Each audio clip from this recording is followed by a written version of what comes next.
میں آپ سے کہنے جا رہا ہوں کہ اپنے سروں کو دعا میں جھکائیے، ہر سر جھک جائے اور ہر آنکھ بند ہو جائے، کیونکہ یہاں ہزاروں کی تعداد میں لوگ جمع ہیں۔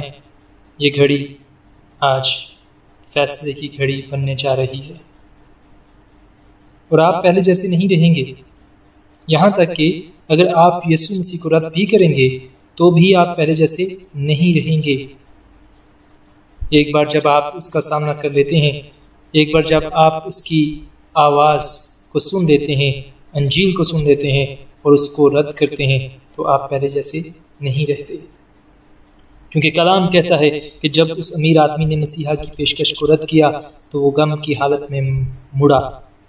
وہ ذہنی طور پر پریشان ہو چکا تھا، کیونکہ جب آپ مسیحا کے دعووں کو رد کرتے ہیں، جو ایک بہت سنجیدہ بات ہے، آج جب آپ میں سے بہت اسے یعنی مسیحا کو قبول کریں گے تو ان کے لیے یہ ایک فیصلے کی گھڑی ہوگی۔ آپ کی زندگی اور آپ کا گھر پہلے جیسا نہیں رہے گا۔ اس لیے غور سے دعائیہ حالت میں اور عاجزی میں سنیے اس پیغام کو جو کلام خدا سے آتا ہے۔ ہم دعا مانگیں۔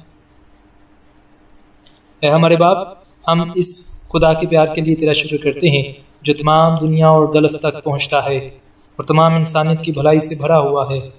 یہ پیار روس، چائنا اور برطانیہ اور امریکہ اور افریقہ بلکہ تمام دنیا کے لیے ہے، اور اسی کے گناہوں کی خاطر تیرے بیٹے کو مرنا پڑا، اور سب ہی تیرے نجات کے منصوبے میں شامل ہیں۔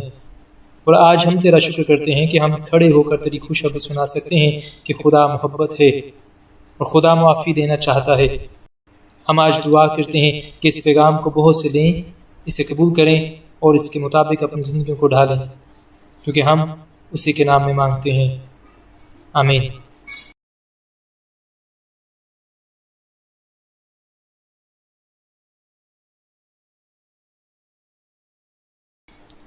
شکاگو میں ہمارا اچھا وقت گزرا ہے۔ میں سمجھتا ہوں کہ اشتہار نے آپ کو یہ پہلے ہی باور کروا دیا ہوگا کہ یہ بلڈنگ کتنی بڑی ہے۔ دنیا میں اس سے بڑی انڈور بیٹھنے کی جگہ کہیں موجود نہیں، ماسوائے ایکسٹر-وڈن اور ہیسٹن کی تاریخ میں، کیونکہ وہاں اس سے بھی بڑی بیٹھنے کی جگہیں موجود تھیں، اور آج یہاں اس کی وسعت کے مطابق ہزاروں کی تعداد میں لوگ موجود ہیں۔ جیسے کہ گزشتہ راتوں میں اس کروسیڈ کے دوران لوگوں کی تعداد رہی، لیکن شاید پہلی رات ایسی تعداد موجود نہیں تھی، لیکن بعد میں ہر رات لوگوں کا ہجوم بڑھتا رہا، اور ہم نے دیکھا کہ ہزارہا لوگوں نے یہاں آگے آ کر مسیحا کے ساتھ قول قرار کیے۔ آج میں آپ کو واپس انجیل بمطابق لوکا 11ویں باب کی طرف لے جانا چاہتا ہوں۔ ہم 29ویں آیت سے شروع کریں گے۔ مجھے امید ہے کہ آپ کے پاس کلام مقدس موجود ہوگا۔ کتنوں کے پاس کلام مقدس موجود ہے؟ اوپر کر کے مجھے دکھائیے۔ دیکھیے کلام کو، ہزاروں کی تعداد میں کلام موجود ہیں۔ اب دیکھیے لوکا 11واں باب اس کی 29ویں آیت۔ جب بڑی بھیڑ جمع ہوتی جاتی تھی تو وہ کہنے لگا کہ اس زمانے کے لوگ برے ہیں، وہ نشان طلب کرتے ہیں، مگر یونا کے نشان کے سوا کوئی اور نشان ان کو نہ دیا جائے گا، کیونکہ جس طرح یونا نینوا کے لوگوں کے لیے نشان ٹھہرا، اسی طرح ابن آدم بھی اس زمانے کے لوگوں کے لیے ٹھہرے گا۔ دکن کی ملکہ اس زمانے کے آدمیوں کے ساتھ عدالت کے دن اٹھ کر ان کو مجرم ٹھہرائے گی، کیونکہ وہ دنیا کے کنارے سے سلیمان کی حکمت سننے کو آئی، اور دیکھو یہاں وہ ہے جو سلیمان سے بھی بڑا ہے۔ نینوا کے لوگ اس زمانے کے لوگوں کے ساتھ عدالت کے دن کھڑے ہو کر ان کو مجرم ٹھہرائیں گے، کیونکہ انہوں نے یونا کی منادی پر توبہ کر لی، اور دیکھو یہاں وہ ہے جو یونا سے بھی بڑا ہے۔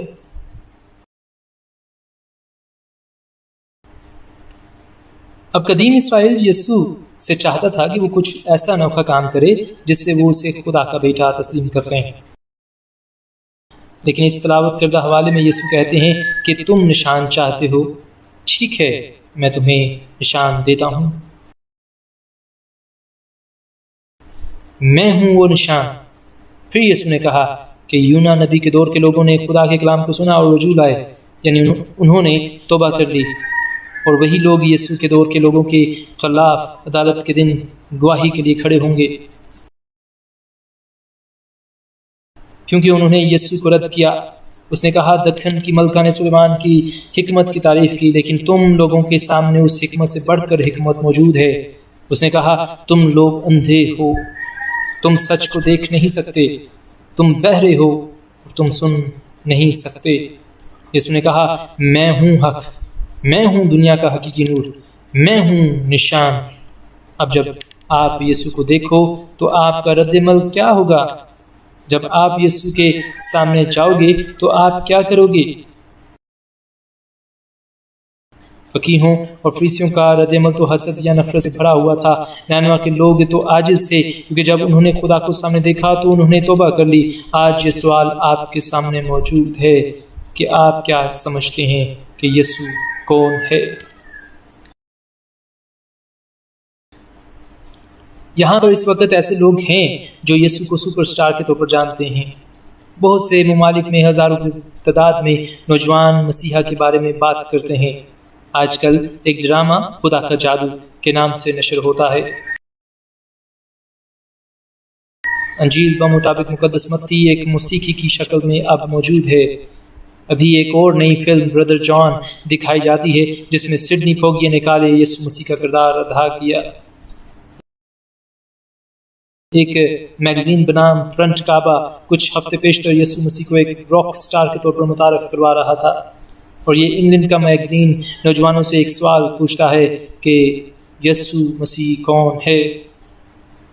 87 منٹ طویل یسوع کے بارے ایک الیکٹرانک تحقیق یا سوال جواب موجود ہے، یسوع کون ہے؟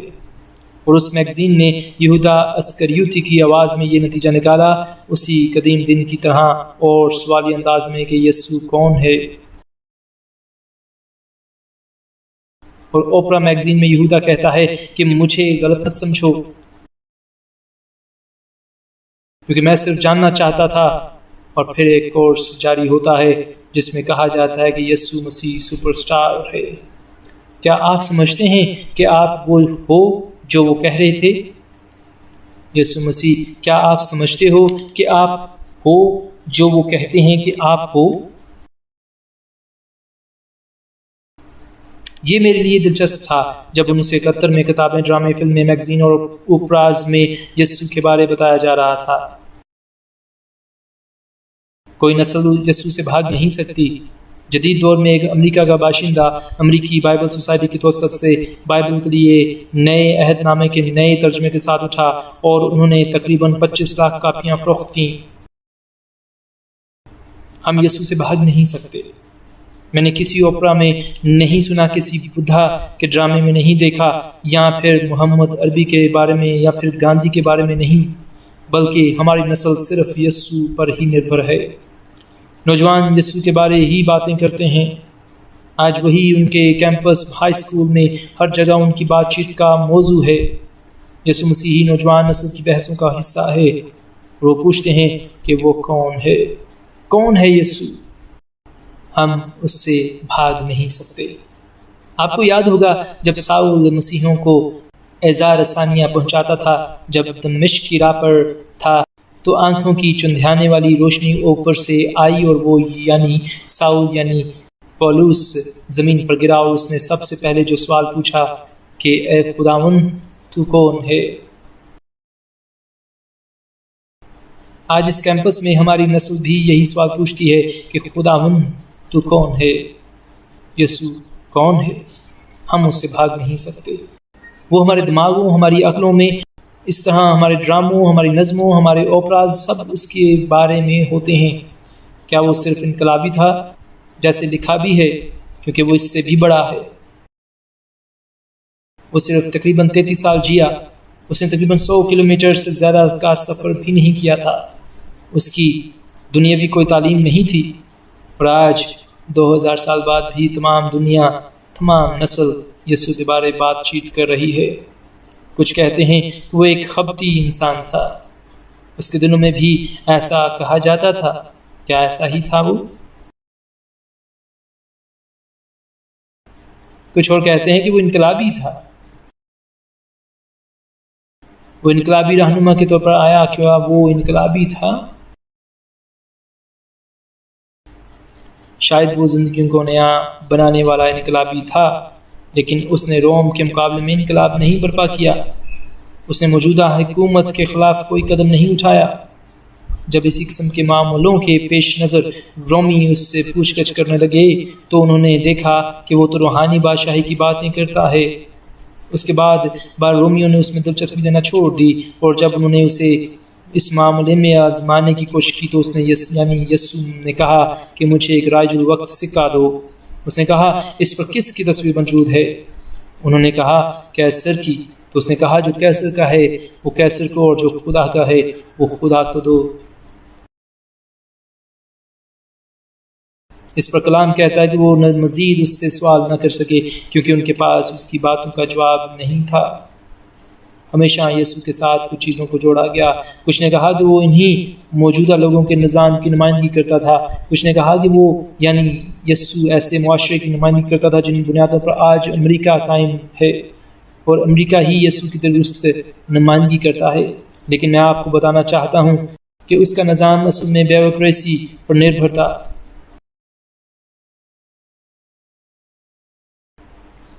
جسے ہم نے واشنگٹن میں ختم کر دیا، وہ یعنی یسوع اب مزید دنیا کے لیے امید نہیں رہا۔ یسوع مسیح دنیاوی بادشاہت قائم کرنے نہیں آیا، بلکہ وہ کوئی اور ہی بادشاہت تیار کر رہا ہے۔ وہ ابدی بادشاہت قائم کر رہا ہے۔ کچھ لوگ تو یہ بھی کہتے ہیں کہ وہ یعنی یسوع پہلا ہپی تھا۔ وہ کہتے ہیں کہ کیونکہ اس کے بال لمبے تھے وہ اپنے شاگردوں کی شراکت میں رہتا تھا۔ آپ جانتے ہیں کہ ہم اصل میں نہیں جانتے کہ وہ کیسا دکھتا تھا۔ ہم نہیں جانتے کہ اس کی لمبی داڑھی تھی یا نہیں۔ یہ تو صرف مصوروں کی تصاویر ہیں جو ان کی کاریگری کا ثبوت ہیں۔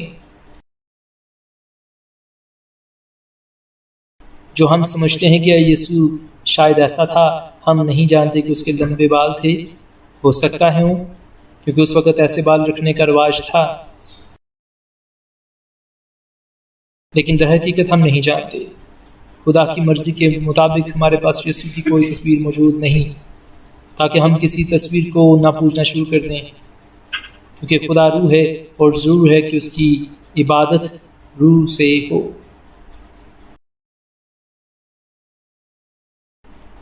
پھر کچھ لوگ یہ کہتے ہیں کہ وہ در حقیقت ایک برائی تھا، کیونکہ وہ ایک برا انسان تھا۔ وہ کیا تھا؟ یہ سوال ہے، یسوع مسیح تو کون ہے؟ یسوع کون ہے؟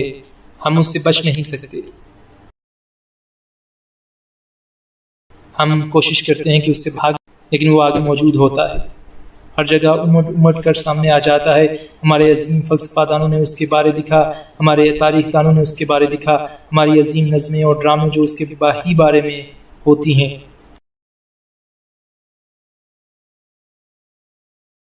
ہمارے عظیم نقشہ نویس اس کے بارے میں کہتے ہیں، یہاں تک کہ سوویت یونین میں جائیں یا کریم لینڈ میں جائیں۔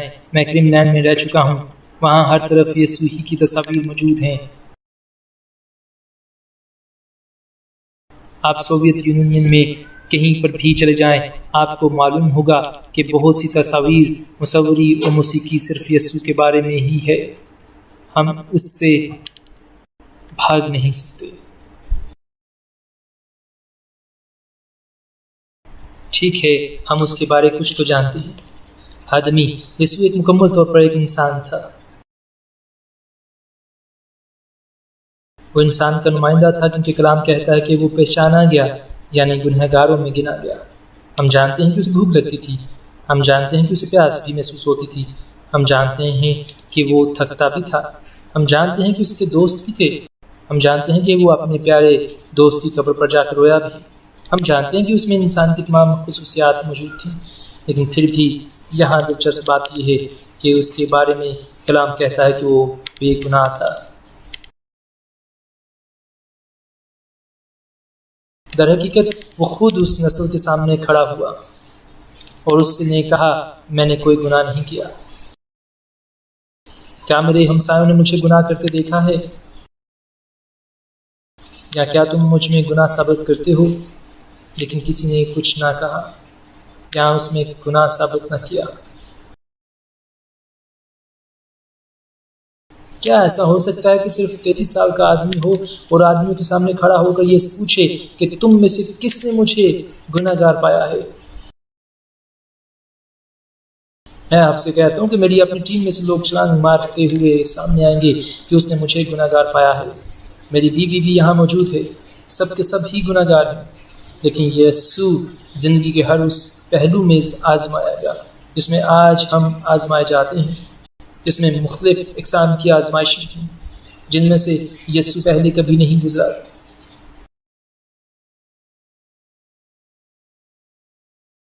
لیکن وہ ان سب پر غالب آیا۔ سب سنیے، وہ ایک انسان تھا آپ سب کی طرح، لیکن وہ اس سے بھی بڑھ کر تھا، کیونکہ اس نے یہ دعویٰ کیا کہ وہ ہی اکیلا صرف خدا کی الوہیت میں خدا کا بیٹا ہے۔ اصل میں اس نے کائنات سے پیشتر ہونے کا دعویٰ کیا۔ کلام کہتا ہے کہ ابتدا میں کلام تھا، کلام خدا کے ساتھ تھا، اس سے پہلے کہ وقت موجود ہوتا وہ اس سے بھی پہلے موجود تھا۔ اس نے کہا پیشتر اس کے ابراہم پیدا ہوا، میں ہوں، میں ابدی ہستی ہوں۔ کوئی بات نہیں اگر خدا ناراض ہوتا ہے، کوئی بات نہیں اگر انہوں نے اسے یعنی یسوع کو سنسار کرنا چاہا، کوئی بات نہیں اگر انہوں نے اسے مارنا چاہا، کوئی حیرانگی کی بات نہیں اگر انہوں نے اسے آہ کر مسلوع کر دیا۔ وہ کھڑا ہوا اور اس نے کہا کہ میں خدا ہوں۔ کیا وہ خدا تھا؟ کیا وہ اپنے دعوے کے مطابق ایسی ابدی ہستی تھا، زندہ خدا کا بیٹا؟ ایک دن اس نے اپنے شاگردوں سے پوچھا کہ لوگ میرے بارے میں کیا کہتے ہیں؟ پطرس نے جواب دیا کہ کچھ تجھے یوحنا استباغی سمجھتے ہیں کہ وہ زندہ ہو گیا ہے، کچھ یرمیا نبی اور کچھ ایلیا۔ اس نے کہا لوگ میرے بارے میں جو سمجھتے ہیں، جو سوچتے ہیں، مجھے دلچسپی نہیں، مجھے بس یہ جاننا ہے کہ تم میرے بارے میں کیا سوچتے ہو۔ پطرس نے کہا تو زندہ خدا کا بیٹا مسیح ہے۔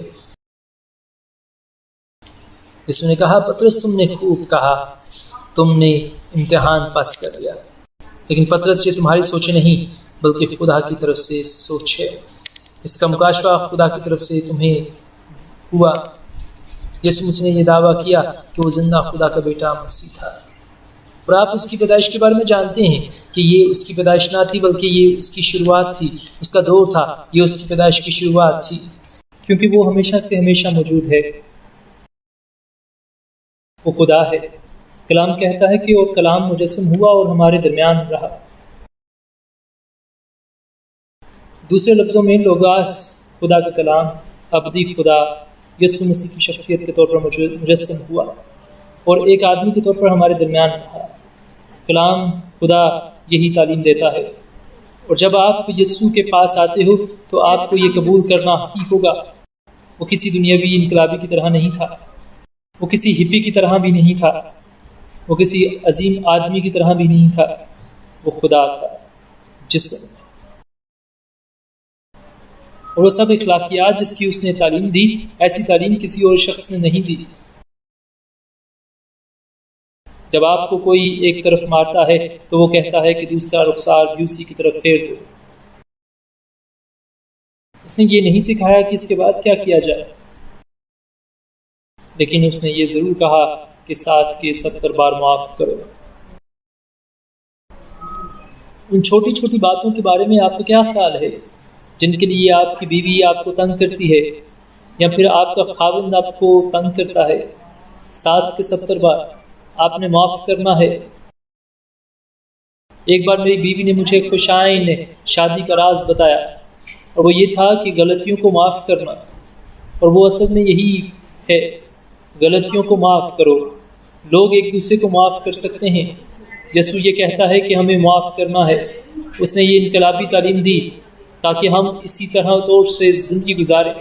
اس نے ہمیں یہ تعلیم دی کہ خدا صرف برے افعال پر سزا نہیں دے گا، بلکہ وہ اندرونی یا دل کے خیالوں اور نیتوں کو بھی پرکھتا ہے۔ اس نے کہا کہ موسیٰ نے یہ تعلیم دی، یعنی 10 احکام اس نے تعلیم دی کہ تم زنا نہ کرنا، لیکن میں تمہیں کہتا ہوں کہ اگر تم نے کسی عورت کے بارے میں ہوس سے دیکھ بھی لیا تو تم زنا کر چکے۔ اس نے کہا موسیٰ نے کہا کہ خون نہ کرنا، لیکن میں تم سے کہتا ہوں کہ جو اپنے دل میں اپنے بھائی کے لیے بلا سبب نفرت یا برے خیال رکھتا ہے وہ اس گناہ میں مبتلا ہے۔ اس نے انسانی اخلاقیات کو بلند ترین درجے پر پہنچا دیا، وہ ہم سے یہی چاہتا ہے کہ ہم اس اونچے درجے کی زندگی کو جئیں۔ اس نے خود ایسی ہی زندگی جی۔ کلام کہتا ہے کہ وہ اندرونی باتوں کا انصاف کرے گا۔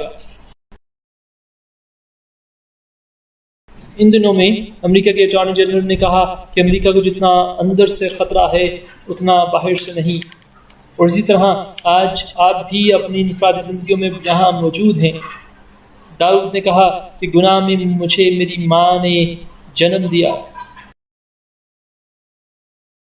یسوع نے کہا دل سے برے خیال، قتل کے منصوبے، زناکاری، چوری چکاری اور توہین، ہر طرح کی دنیاوی برائی انسان کے دل سے نکلتی ہے۔ یہ وہ تبدیلی ہے جو حاصل کی جاتی ہے، اور اسی لیے یسوع نے کہا تمہیں نئے سرے سے پیدا ہونا ضرور ہے، تمہیں بدلنا ضرور ہے، تمہاری نئی شروعات ہونا ضرور ہے، اور وہ کر سکتا ہے۔ آپ یسوع کی وضاحت کیسے کریں گے؟ یسوع مسیح کیا تو وہی ہے جیسے تو کہتا ہے؟ آپ جانتے ہیں کہ اس پر 3 الزام لگائے گئے تاکہ اس کو مصلوب کیا جائے۔ پہلا الزام یہ تھا کہ یہ گناہ گاروں سے محبت کرتا ہے، یہ پہلا الزام تھا۔ دوسرا الزام یہ تھا کہ یہ سبت کے دن شفا دیتا ہے، اور تیسرا یہ کہ وہ اپنے آپ کو خدا کہتا ہے۔ کیا وہ خدا کا بیٹا تھا؟ اس کے اختیار پر نظر کیجیے ذرا۔ یسوع نے ان سے کہا کہ سارا اختیار مجھے دیا گیا ہے۔ میں ایک بات جانتا ہوں کہ اس نے گناہ معاف کیا جو کوئی اور نبی نہ کر سکا۔ یسوع خود گناہوں کو معاف کرنے والا تھا۔ وہ کہتا تھا کہ تیرے گناہ معاف ہوئے۔ میں جانتا ہوں کہ وہ فطرت پر بھی اختیار رکھتا تھا۔ ایک رات جب وہ طوفان میں گھرے ہوئے تھے، آسمان گرج اور چمک رہا تھا، طوفان دہاڑ رہا تھا اور سمندر موجزن تھا، اور ہوا تیزی سے چل رہی تھی۔ شاگرد ڈرے سہمے ہوئے تھے اور یسوع کشتی میں سو رہا تھا۔ وہ کشتی میں کھڑا ہوا اور اس نے کہا امن ہو جائے۔ بجلی چمکنا بند ہو گئی اور طوفان کی دہاڑیں رک گئیں اور بارش رک گئی۔ سمندر اور ہوا بھی سکون میں آ گئے اور فطرت نے اس کی بات مانی۔ اور آج ایک نوجوان ایمان لانے والا ہے، کیونکہ اس کا ایک بہت اچھا گیت کہتا ہے کہ اپنے ہاتھ ان ہاتھوں میں دو جنہوں نے طوفانوں کو تھما دیا۔ اس نے موجزن سمندر کو تھما دیا۔ اس کو فطرت پر قدرت تھی۔ میں ایک دفعہ محو پرواز تھا۔ ہم میں سے اکثر لوگ بھی پرواز کرتے ہیں۔ ہم فلپی سے ٹائفون کی طرف جا رہے تھے، اور اس سے پہلے کہ ہم ٹائفون سے نکلتے وہاں جہاز کا کپتان تھا جس نے مجھے سب سے آگے بلایا اور سب سے آگے اپنے ساتھ بٹھا لیا۔ وہ جہاز بڑی پرسکون اڑان لے رہا تھا، لیکن اچانک ہی ایسا محسوس ہوا کہ جہاز کسی دیوار سے ٹکرایا ہو۔ جہاز ڈگمگا گیا، ہوا میں ہچکولے لینے لگا اور اوپر نیچے ہونے لگا، اور پھر اچانک سے ہی ہم سورج کی جیسے چمک میں داخل ہو گئے جہاں ہوا بالکل ٹھیک تھی۔ اور کپتان پریشانی کے عالم میں پسینے سے شرابور میری جانب مڑا اور کہا آپ جانتے ہو یہ خدا تھا جس نے ہمیں بتایا کہ کچھ تو ہے جو اس جہاز سے زیادہ طاقتور ہے۔ لیکن یسوع نے ہمارے اس طوفان کو لیا اور اسے ختم کر دیا۔ اس نے اس گرج و چمک کو لیا اور واپس آسمان پر پھینک دیا۔ اس کو فطرت پر قدرت حاصل ہوئی کیونکہ وہ فطرت کا خدا ہے۔ یہ سب اس کے ہی قوانین کے ماتحت ہیں۔ اس کو بیماریوں پر اختیار حاصل ہے۔ میں اگلے دن ایک میگزین میں پڑھ رہا تھا کہ ایک چائنیز بنام میلسی ڈنک نے دعویٰ کیا کہ وہ چائنا کے 80% بحروں کو ٹھیک کر چکا ہے، اور ان میں سے ایک پنگ پونگ ٹیم میں سامنے آیا۔ اس نے کہا کہ چائنا میں میلسی ڈنک کے روپ میں یسوع ظاہر ہوا ہے۔ میں یہی سمجھتا ہوں کہ وہ وہاں اصل میں شخصی فرقہ واری کو ہوا دے رہے تھے، لیکن یسوع نے اندھے کو آنکھیں دی، اس نے بہروں کو کان دیے، اس نے گنگوں کو گویائی بخشی، اس نے مردوں کو زندہ کیا۔ یہ سب تاریخ میں ہے۔ وہ بدروحوں پر اختیار رکھتا تھا۔ آپ کہیں گے کہ بلی کیا آپ بدروحوں پر ایمان رکھتے ہیں؟ ہاں، میں یقیناً رکھتا ہوں، اور یسوع نے بار بار بدروحوں کا سامنا کیا اور اس نے انہیں باہر نکالا، اور وہ لوگ جو بدروحوں کی وجہ سے پاگل ہو چکے تھے وہ بالکل تندرست ہوئے۔ اور پھر دیکھیے کہ وہ کس موت سے مرا۔ کیا کبھی کوئی انسان یسوع کی طرح مرا ہے؟ گرج چمک اور طوفان ہر سمت تھا اور زمین لرز رہی تھی، یہاں تک کہ فوجیوں نے یہ اعتراف کیا کہ یہ واقعتاً خدا کا بیٹا تھا۔ اور کوئی شخص یسوع کو اس صلیب پر دیکھتا ہے اور اسے ہاتھ نہیں لگاتا، شاید وہ پتھر دل ہو۔ وہ سب سے پہلے اس کے کپڑے لیتا ہے، پھر وہ ایک لمبا کیلوں سے بھرا ہوا راڈ لیتا ہے اور جس کا منہ اسٹیل کی نوکدار کیلوں سے بھرا ہوا ہے، اور پھر وہ اسے مارتا ہے یہاں تک کہ اس سے کھڑا بھی نہ ہوا جائے۔ پھر وہ کانچوں کا تاج اس کے سر پر پہنائے جس سے سر اور چہرہ خون سے بھر جائے، اور وہ اس پر ہنسیں اور اس پر تھوکیں اور وہ اس کا تمسخر اڑائیں۔ اور ایسا انسان جو مار کھا رہا ہے اس کی صرف ایک انگلی کے ہلانے کے انتظار میں 72,000 فرشتے ننگی تلوار لیے اس کو بچانے کے لیے کھڑے ہوں کہ وہ اشارہ تو کرے، اور وہ اس سیارے ہی کو اس کی ہستی سمیت اس کائنات سے غائب کر دیں۔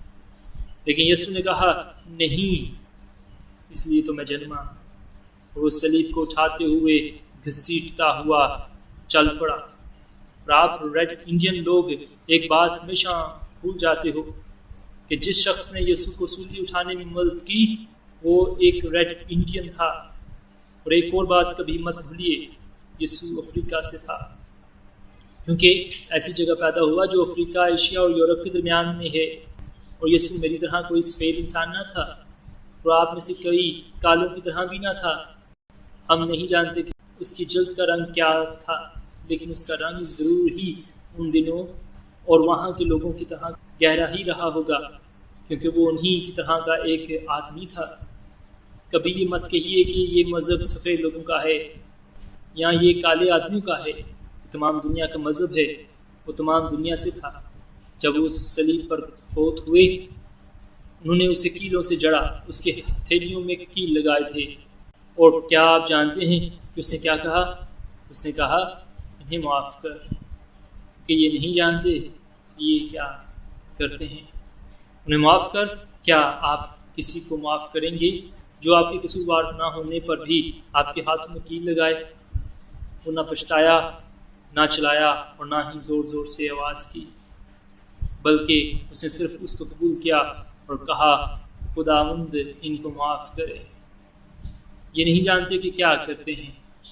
اسی طرح اس نے مشکلات اور تشدد کا سامنا کیا، اور پھر اس نے صلیب پر کہا میرے خدا نے مجھے چھوڑ دیا، اور پھر اس نے اپنا سر جھکا لیا۔ اس کا کیا مطلب تھا؟ تمام اس کا مطلب تھا کہ تمہارا نجات کا منصوبہ مکمل ہو گیا ہے۔ خدا تمہیں معاف کر سکتا ہے کیونکہ یسوع نے صلیب پر آپ کے سب گناہوں کو نجات کے منصوبے میں ختم کر دیا۔ کیا آپ جانتے ہیں کہ خدا آپ کو آپ کے نام سے جانتا ہے؟ آپ کے سب بال بھی گنے ہوئے ہیں۔ خدا آپ پر ایسے نظر رکھتا ہے جیسے آپ ساری کائنات میں ایک ہی شخص ہو۔ وہ صرف آپ کو، یعنی صرف آپ کو نظر میں رکھتا ہے۔ وہ صلیب پر یسوع کی سوچ میں اور اس صلیب پر یسوع کی سوچ میں آپ سب موجود تھے۔ اس نے آپ سے پیار کیا اور اسی لیے وہ اس صلیب پر موجود رہا۔ کیسا عظیم پیار محبت ہے جس کی مثال کبھی نہیں ملتی۔ جبکہ وہ خود کو چھڑا کر آسمانی تخت پر جا کر بیٹھ سکتا تھا، لیکن اس نے ایسا نہیں کیا۔ اس نے کہا نہیں، میں یہ سب کچھ اس خوشی کو پانے کے لیے کر رہا ہوں جو بہت پہلے سے میرے لیے تیار کی گئی ہے، کیونکہ اس نے دیکھ لیا تھا کہ وہ مردوں میں سے زندہ ہو گیا۔ اس نے دیکھ لیا تھا کہ تمام قومیں اس کے نام میں جمع ہوں گی تاکہ اس کا جسم بنے۔ اس نے دیکھ لیا تھا جب ہم اس کے ساتھ اس کی بادشاہی میں اس نے دیکھ لیا تھا جب ہم اس کے ساتھ اس کی بادشاہی میں بادشاہی کریں گے۔ جی ہاں، وہ اسے قبر میں لے گئے اور وہیں سے یسوع جو سب سے اعلیٰ ہے زندہ ہوا، جبکہ کچھ لوگوں نے اس کے زندہ ہونے کو روکنا چاہا۔ اور آپ کے پاس اس کے مردوں میں سے جی اٹھنے کا ایمان نہیں تو آپ کے پاس کوئی انجیل یا خوشخبری نہیں۔ یسوع مسیح زندہ ہے، اور جب وہ اس صبح پر اور جب وہ صبح قبر پر گئیں تو انہوں نے دنیا کی سب سے عظیم ترین خبر سنی جو کبھی نہ سنی گئی تھی، کہ وہ یہاں نہیں بلکہ زندہ ہو گیا ہے، وہ آج زندہ ہے۔ اور وہ چیز جس نے یہودیوں کو دنیا بدلنے والی طاقت اور تحریک دی وہ یسوع مسیح کا جی اٹھنا ہی تھا۔ وہ تمام جگہوں پر جاتے رہے اور یہ اعلان کرتے رہے کہ یسوع مسیح زندہ ہے۔ کیا آپ جانتے ہیں کہ ہم مسیحوں میں سے بھی کچھ ایسے آج موجود ہیں؟ یسوع مردہ ہے، وہ مردہ نہیں بلکہ زندہ ہے۔ آپ سب جو مشکلات، مصیبتوں، تنگیوں اور امتحانات اور آزمائشوں سے گزر رہے ہو، وہ آپ سب شیطان کی طاقت و قدرت اور اس کے حملوں کے نیچے ہو۔ کیا آپ جانتے ہو، میں سمجھتا ہوں کہ بہت معاملات میں یہ آسان ہے کہ ہم اس دنیا میں مسیحی نہ بنیں، کیونکہ اسی طرح شیطان آپ کو تنہا چھوڑ دیتا ہے، لیکن جس لمحے آپ مسیح کو اپنی زندگی میں دعوت دیتے ہیں اسی گھڑی آپ ان معاملات میں کود پڑتے ہیں۔ جب تک آپ اپنے گھٹنوں پر نہیں آتے، کلام مقدس کے مطابق نہیں چلتے اور اپنی حفاظت کا خوب انتظام نہیں کرتے اور تمام وقتوں کے لیے تمام ہتھیاروں سے لیس نہیں ہوتے، کیونکہ جس دن آپ کا حوصلہ پست ہوا آپ مصیبت پڑ سکتے ہیں۔ جس لمحے آپ مسیح کو قبول کرتے ہیں تو سوچ لیں تمام دنیا ایک طرف جا رہی ہے اور آپ فوراً بحیثیت مسیح واپس پلٹتے ہیں اور دنیا کی طاقت کے خلاف چلنا شروع کر دیتے ہیں، اور یہ ایک مشکل کام ہے، لیکن آپ جانتے ہیں کہ یہ گناہگار کے لیے بھی بہت مشکل ہے، کیونکہ کلام کہتا ہے کہ گناہگاروں کی راہ بہت مشکل ہے۔ بعض اوقات میں ٹی وی پر ایسے پروگرامز دیکھتا ہوں جس میں جرم ہوتا ہوا دکھایا جاتا ہے۔ میں نے زندگی میں مجرم کو جرم یا پیسوں کے لیے بہت زیادہ محنت کرتے ہوئے نہیں دیکھا۔ میں دیکھتا ہوں کہ ان کا ایک بہت اچھا کام ہے جس میں بڑا آسان وقت گزارتے ہیں، پیسہ حاصل کرنے کے لیے وہ اس کے لیے کام کرتے ہیں، ان کے منصوبے کے مطابق ہوتا ہے، اور میں جانتا ہوں کہ وہ ایسے ہی اپنی حقیقی زندگی میں بھی کرتے ہیں۔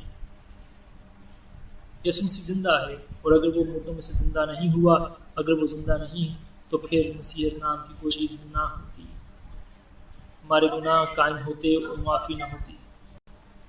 اور پھر وہ لوگ جو مسیح کو قبول کرتے ہیں ان کے ساتھ کیا ہوتا ہے؟ ہمارے ساتھ گزری راتوں میں سے ایک رات ایک دوست تھا جو ایک تنظیم کا رہنما تھا۔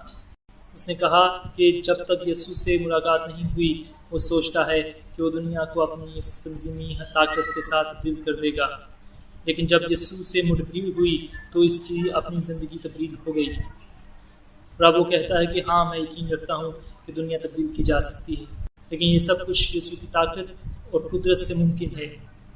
یہی بات ہے یسوع جو آپ کے دل میں آتا ہے۔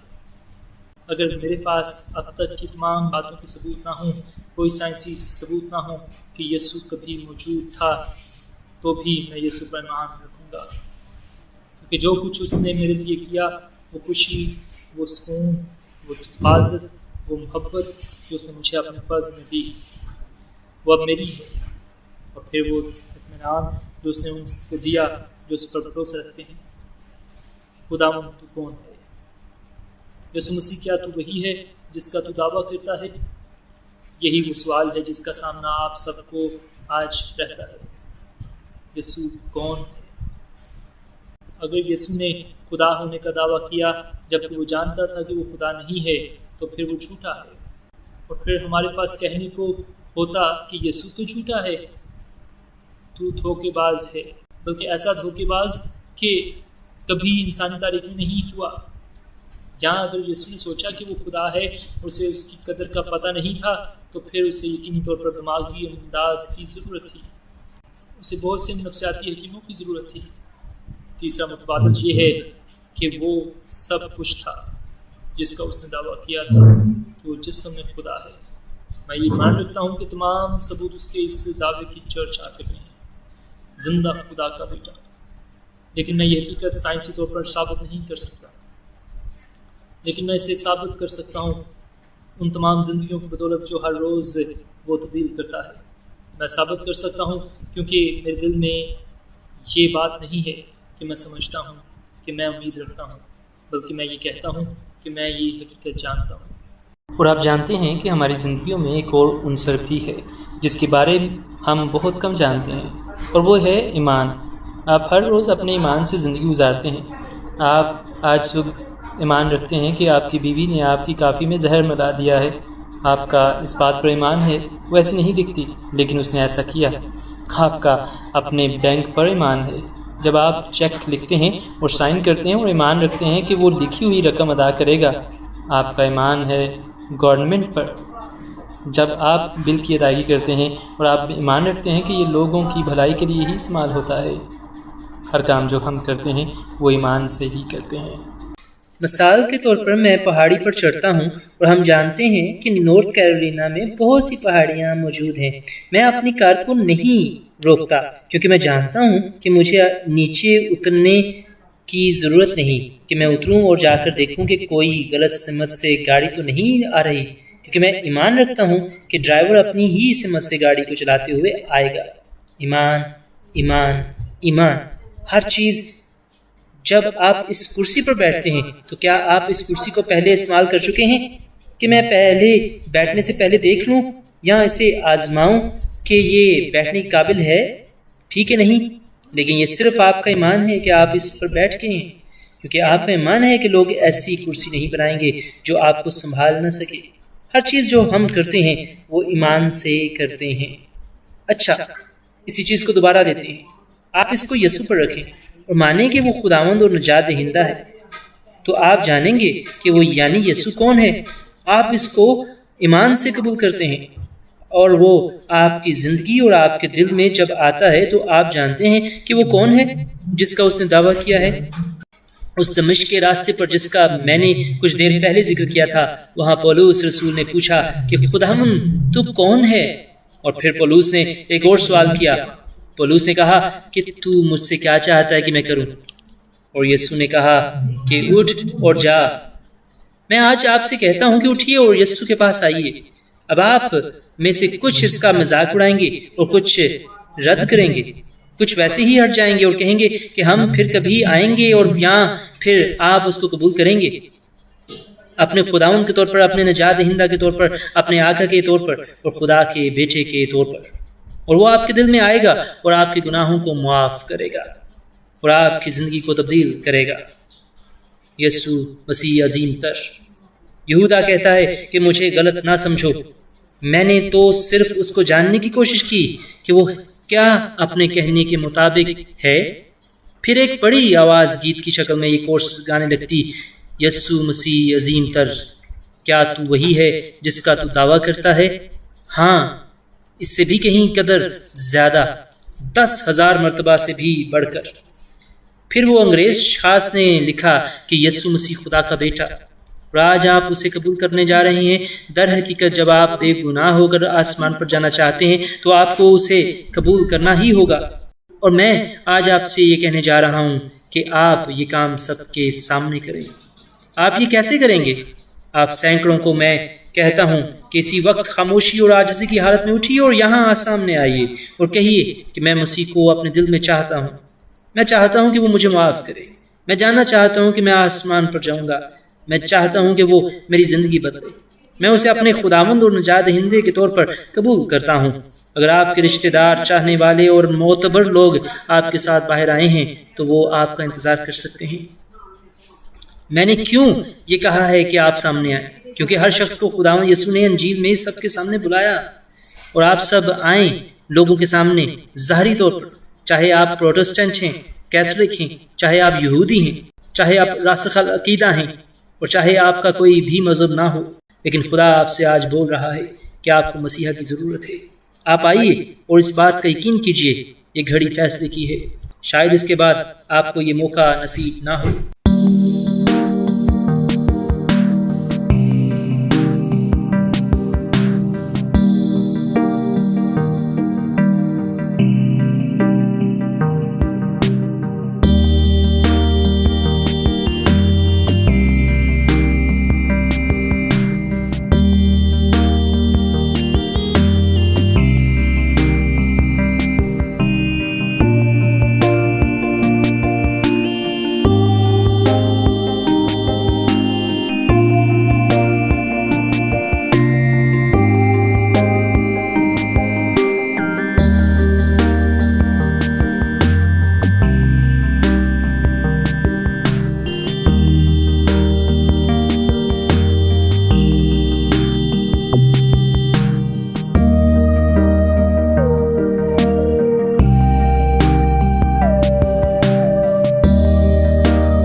Please subscribe my channel, hit the bell icon,